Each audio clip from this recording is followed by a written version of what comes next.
Dear students, today we are going to discuss about the structure and function of DNA. Myself, Dr. Fatima Sultana, Associate Professor in Department of Zoology, JDB Government Girls College.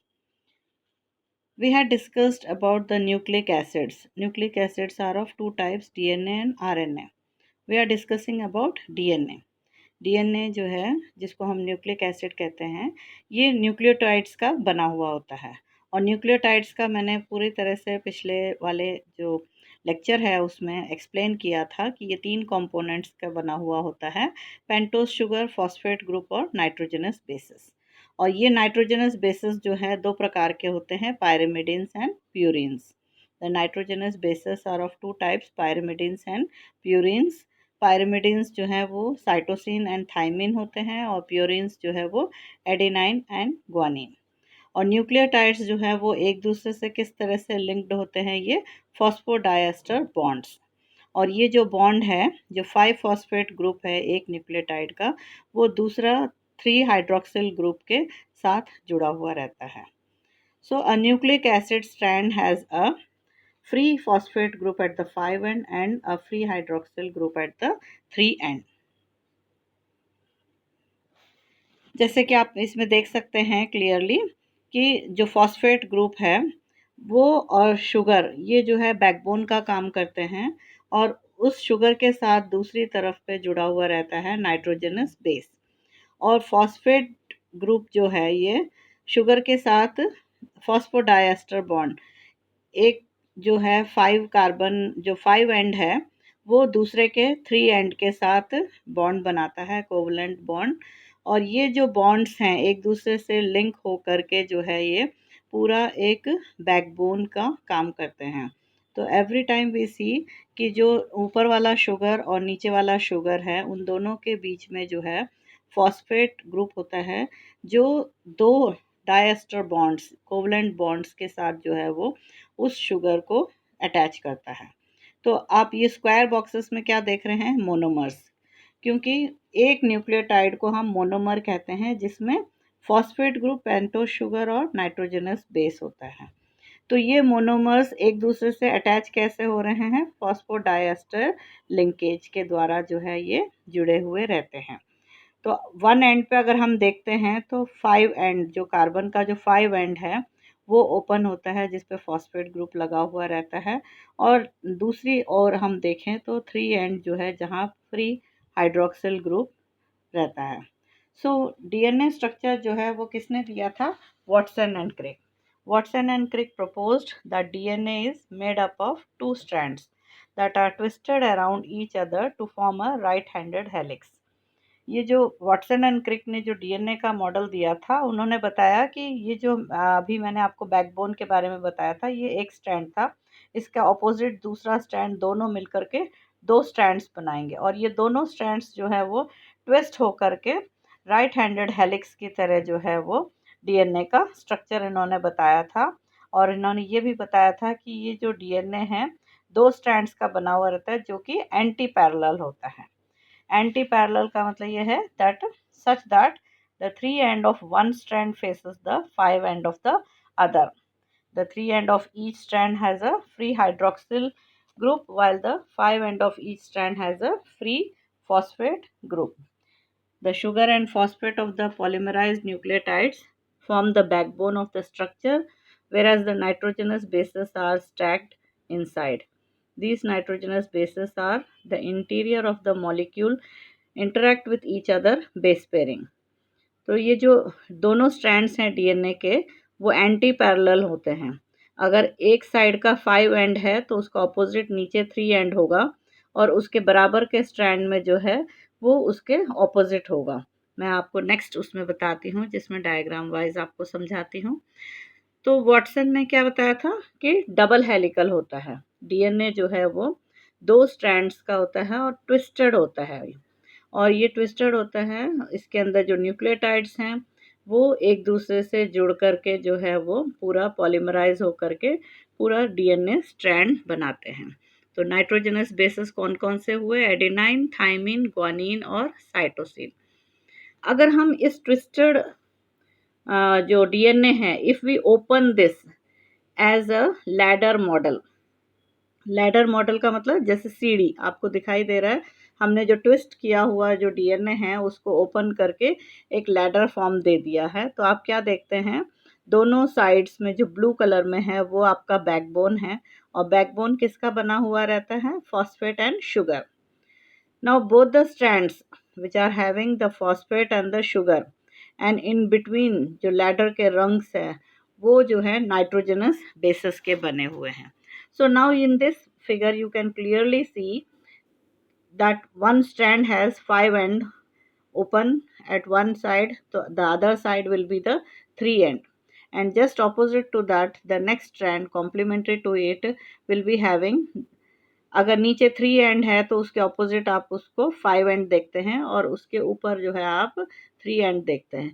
So what we see that they are having opposite sides. और ये मैंने जो 5 और 3 ends का importance आपको क्या बताया था कि एवरी टाइम जब भी कोई न्यूक्लियोटाइड अटैच होगा तो वो 3 एंड पर अटैच होगा, इसीलिए ये यूनिडायरेक्शनल होता है।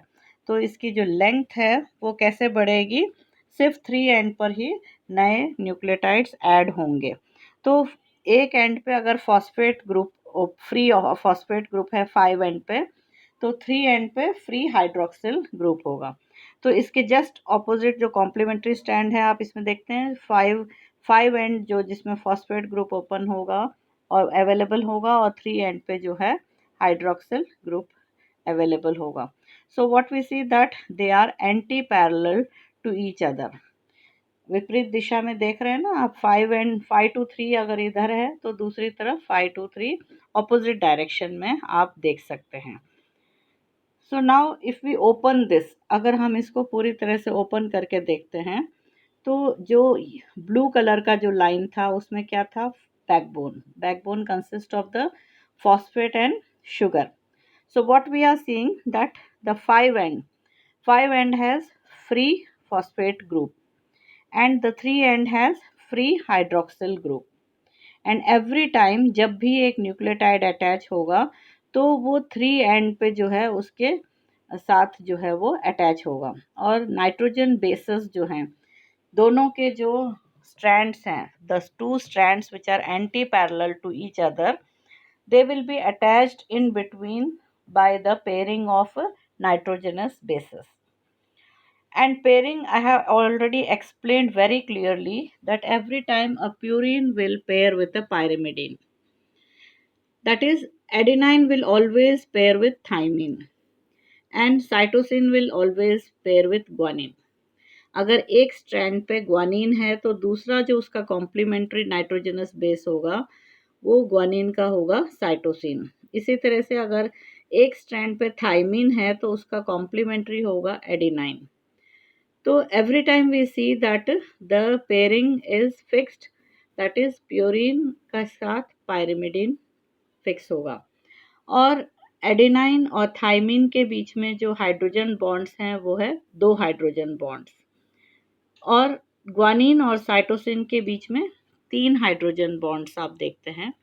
तो by this hydrogen bonding it gives stability to the DNA structure. और दोनों स्ट्रैंड्स आप देखिए they are complementary to each other, that means if we know the nitrogen base of one strand, अगर हमें एक स्ट्रैंड का नाइट्रोजन बेस पता है तो उसका ऑपोजिट जो कॉम्प्लीमेंट्री बेस है that is also known, because we know that adenine के साथ थाइमिन पेयर होगा और ग्वानिन के साथ साइटोसिन। अगर इधर साइटोसिन है तो दूसरी तरफ ग्वानिन होगा, इधर थाइमिन है तो दूसरी तरफ एडेनाइन होगा।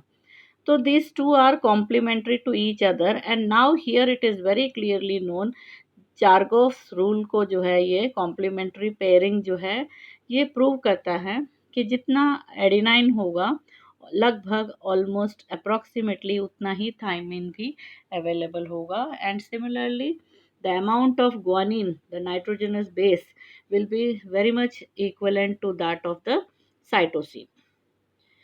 And you can see that these two complementary strands, they are anti-parallel to each other. इसके अंदर आप देख सकते हैं अगर एक तरफ 5 एंड है तो उसका ऑपोजिट नीचे की तरफ 3 एंड फ्री होगा, और उसका जो कॉम्प्लीमेंट्री जो स्ट्रैंड है उसमें नीचे 5 एंड फ्री है तो ऊपर की तरफ 3 एंड है।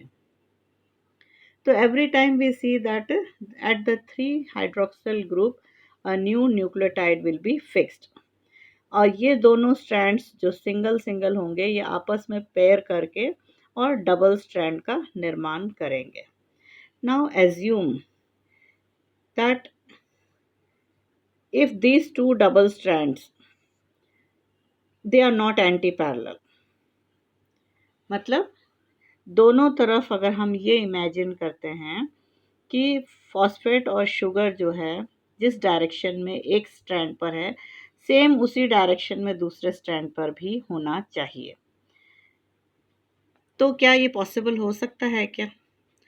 ना for example if we cut and open this bonds, दोनों बॉन्ड्स को हम ओपन कर देते हैं जिससे नाइट्रोजन बेसिस जो है दोनों स्ट्रैंड्स के आपस में हाइड्रोजन बॉन्ड्स से फिक्स हो गए थे, बॉन्ड हो गए थे, and they were giving stability to this DNA structure.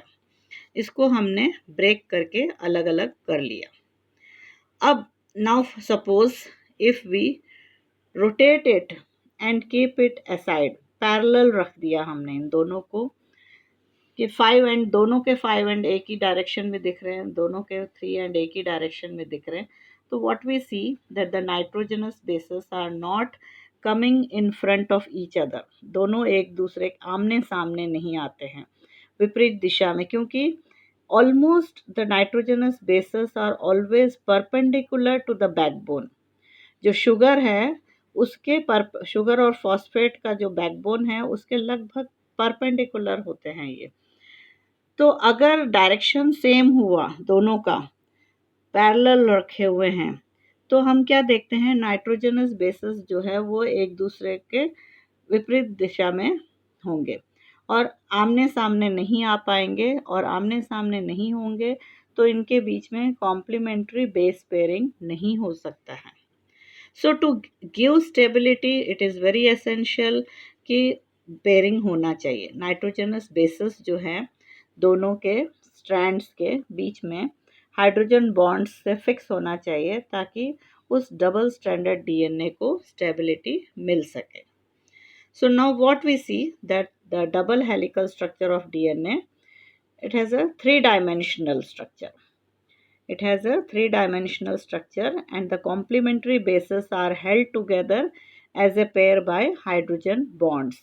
जो नाइट्रोजनस बेसेस हैं दोनों साइड के, उन दोनों साइड के नाइट्रोजनस बेसेस जो प्यूरिन और पायरिमिडीन्स हैं उनके बीच में हाइड्रोजन बॉन्ड्स होते हैं जो दोनों तरफ के नाइट्रोजन बेसेस को टाइट बांधे हुए रहते हैं and they give stability to the structure.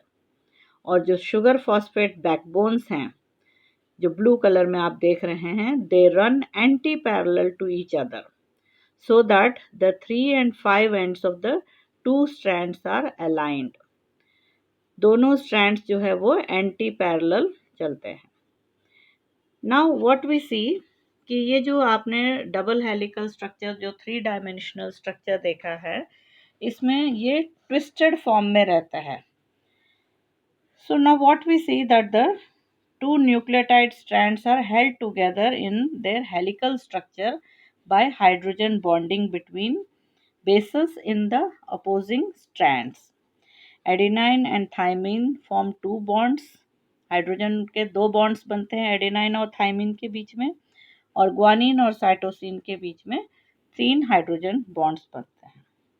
So what we see that one end of the strand is called the 5 end, where the 5th carbon of the pentose sugar is free, and the other end is called the 3 end, where the 3rd carbon of the pentose sugar is free. जैसे कि आपको मैंने बताया था कि जो 5 and pentose sugar का जो 5 एंड होता है उस पर जहाँ पे आपने 5 डैश लिखा है वहाँ पर कौन सा ग्रुप फ्री होगा, phosphate group, free phosphate group होगा, और 3 एंड पे फ्री हाइड्रोक्सिल ग्रुप होगा, एंड एवरी टाइम जो है वो 3 हाइड्रोक्सिल ग्रुप पे ही दूसरा नया न्यूक्लियोटाइड ऐड होगा, therefore the direction will always be unidirectional. अब ये जो 3 डायमेंशनल जो स्ट्रक्चर है इसमें आप क्या देखते हैं that there are twisted forms, आप ट्विस्ट की तरह देख रहे हैं, तो वन फुल हेलिकल स्ट्रैंड जो ट्विस्ट होता है वो 360 डिग्री एंगल पे पूरा टर्न किया हुआ रहता है। तो इसके पूरा जो 360 डिग्री एंगल पे जो ट्विस्ट आया हुआ है उसमें आप देखते हैं 10 बेस पेयर्स होते हैं। One full turn off helical strand which consists of 360 degree angle would involve 10 base pairs। तो हम क्या समझते हैं इससे, वन टर्न, जो वन टर्न है 360 डिग्री का, उस वन टर्न के अंदर 10 न्यूक्लियोटाइड्स होते हैं। ईच स्ट्रैंड पे, जो डीएनए का जो ईच स्ट्रैंड है उसके ऊपर 10 न्यूक्लियोटाइड्स होते हैं। So the base pairs in DNA are stacked at 3.4 angstrom. आप देखो जो दो नाइट्रोजनस बेसेस जो आप देख रहे हैं नीचे की तरफ लिखा हुआ है, देखिए, तो दो जो न्यूक्लियोटाइड्स हैं उन दोनों के बीच में कितना डिस्टेंस है, 3.4 एंगस्ट्रॉम। और एक कंप्लीट ट्विस्ट जिसको हम 360 डिग्री एंगल कहते हैं उसमें जो है वो 10 न्यूक्लियोटाइड्स होते हैं। पूरा एक ट्विस्ट में 3.4 और जो बेस पेयर्स हैं वो कितने हुए, 10 न्यूक्लियोटाइड्स के, और हर एक के बीच में जो है वो 0.34। सो द टोटल पिच जिसको कहते हैं, पूरा टर्न जो होता है उसमें हम क्या देख रहे हैं, 10 बेस पेयर्स होते हैं। Now the DNA they are mostly right handed. अगर हम जो ट्विस्ट हमने बताया था, जो लैडर फॉर्म था, उसको अगर हम ट्विस्ट करते हैं तो अगर राइट हैंडेड की तरफ घुमाते हैं तो हम उसको क्या कहेंगे, राइट हैंडेड डीएनए। तो जनरली जितने भी डीएनए हैं वो मोस्टली राइट हैंडेड होते हैं। और कुछ डीएनए जो है, टाइप्स ऑफ डीएनए हैं, बी फॉर्म, ए फॉर्म, सी फॉर्म, डी फॉर्म। इनमें माइन्यूट डिफरेंसेस हैं, जैसे कि बी फॉर्म के अंदर जो है DNA it has 10 base pairs in turn. जो ट्विस्ट मैंने आपको बताया था, पूरा एक पिच जिसको कहते हैं 360 डिग्री एंगल का, उसके अंदर 10 न्यूक्लियोटाइड्स, नाइट्रोजनस बेस पेयर्स जो है कितने थे, 10 पेयर्स, तो उसको हम बी फॉर्म कहेंगे। ए फॉर्म के अंदर क्या है, 11 बेस पेयर्स होते हैं। और ये जो बेस पेयर्स जो है ये, the base pairs are not perpendicular to the axis but are tilted, थोड़ा सा टिल्टेड होते हैं ये। और सी फॉर्म के अंदर जो है ये 9 बेस पेयर्स होते हैं, और डी फॉर्म के अंदर 8 बेस पेयर्स होते हैं। इसी तरह से डीएनए लेफ्ट हैंडेड कॉइलिंग का भी होता है जिसको हम जेड डीएनए कहते हैं, और इसके अंदर 12 बेस पेयर्स होते हैं। तो generally what we see that most of the DNA are right handed and they have 10 base pairs in one turn। एक ट्विस्ट के अंदर 10 बेस पेयर्स होते हैं। अगर 11, 9, 8 है तो ए फॉर्म, सी फॉर्म और डी फॉर्म कहते हैं। और अगर लेफ्ट हैंडेड है, उल्टी दिशा में इसकी कॉइलिंग है, तो इसको हम जेड डीएनए कहते हैं, और इसके अंदर हर टर्न में 12 बेस पेयर्स होते हैं। Now, heat or chemicals can break the hydrogen bonds between the complementary bases and it denatures the DNA। DNA जो है, दोनों जो स्ट्रैंड्स हैं जो एंटी पैरेलल हैं, वो दोनों नाइट्रोजनस बेस पेयरिंग से, हाइड्रोजन बॉन्डिंग से जुड़े हुए रहते हैं। But these bonds can break by heat और केमिकल्स। और कूलिंग या फिर केमिकल्स को अगर हम रिमूव कर देते हैं तो वो डीएनए वापस डीनेचर हो जाता है और रीअनील हो जाता है, and the hydrogen bonds are again formed making the complementary basis. DNA stores the instructions needed to build and control the cell. This information is transmitted from parent to offspring through vertical gene transfer। डीएनए के अंदर क्या है, genes हैं, and these genes they actually code for genetic information which are carried from one generation to other generation, that is from parents it is being transmitted to the offsprings। So DNA stores the information needed to build and control the cell। The transmission of this information from mother to daughter cells is called vertical gene transfer। and this occurs through the process of DNA. ये जो vertical gene transfer है ये कैसे होता है? DNA replication से। And this DNA is replicated when the cell makes a duplicate copy of its DNA। और ये जो डुप्लीकेट कॉपी ऑफ DNA कब बनाता है? जब सेल डिवाइड होता है। Whenever the cell divides, it makes a duplicate copy of itself and one copy is given to the daughter cell. जो resulting cell है उसको एक कॉपी दिया जाता है. So we say that the DNA are semi conservative. Every time जो है एक नया strand बनेगा और एक पुराना होगा. So we can discuss all about this DNA replication in our next topic, in which I will explain you that how this DNA replicates and how a duplicate copy of this is formed. Now we can take a quick recap. DNA जो है वो twisted होता है, double helical form में होता है. Double helical form को अगर हम ओपन करते हैं लैडर फॉर्म में तो आप देख सकते हैं बैकबोन की तरह फॉस्फेट और शुगर का बैकबोन होता है और नाइट्रोजन बेसेस जो है वो दोनों स्ट्रैंड के जो है जो एंटी पैरेलल है एक दूसरे के लिए, उनके बीच में नाइट्रोजन बेस पेयरिंग होता है और इस हाइड्रोजन बॉन्ड के वजह से डीएनए स्ट्रैंड को स्टेबिलिटी मिलती है. The DNA strand gets stability because of this hydrogen bonding in between the nitrogenous bases, and these two strands are anti-parallel to each other. Agar if we see 5 end at one side, the opposite strand will be having 3 end. Similarly in the lower part if you see, नीचे अगर 5 end है तो उसका जो opposite complementary strand है उसका other end होगा 3.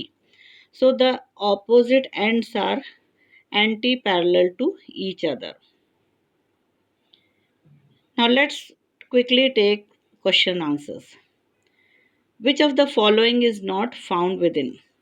We know that thymine, phosphodiester bonds, complementary base pairings ये सब DNA के अंदर पाए जाते हैं. Amino acids it is found in proteins. So DNA के अंदर जो नहीं है वो है amino acids. Now next question is that if 30% of the bases within a DNA molecule are adenine, what is the percentage of thymine? अगर 30% जो basis DNA का एडिनाइन है तो थाइमिन का कितना होगा? तो according to Chargaff's law it should be almost equal. तो आंसर क्या होगा? 30%. The end of the nucleic acid strand with a free phosphate group is called. आपको याद हो तो मैंने बताया था कि 5 एंड पे कौन सा ग्रुप होगा और 3 कार्बन एंड पे कौन सा ग्रुप होगा. 3 पे फ्री हाइड्रोक्सिल ग्रुप है तो 5 पे क्या अवेलेबल है? Free phosphate group. So it should be 5 end. The AT base has more hydrogen bonding than CG base pair. क्या ये सही है क्या? बताइए. ए और एडिनाइन और थाइमिन के बीच में डबल बॉन्ड होता है जबकि साइटोसिन और गोनिन के बीच में ट्रिपल बॉन्ड होता है. तो हाइड्रोजन बॉन्डिंग ज़्यादा किस में हुआ? सी और जी के बीच में या ए या टी के बीच में? सो इट इज़ फॉल्स क्योंकि ए और टी के बीच में तो सिर्फ डबल बॉन्ड है, 2 बॉन्ड्स हैं, जबकि सी और जी के बीच में 3 बॉन्ड्स हैं. Now it's for you. You have to fill the blanks. ये आपको करना है. ये इसके अंदर जो मैंने ब्लैंक्स छोड़े हुए हैं ये आप फिल करके आप बताएंगे कि क्या है ये. Thank you so much.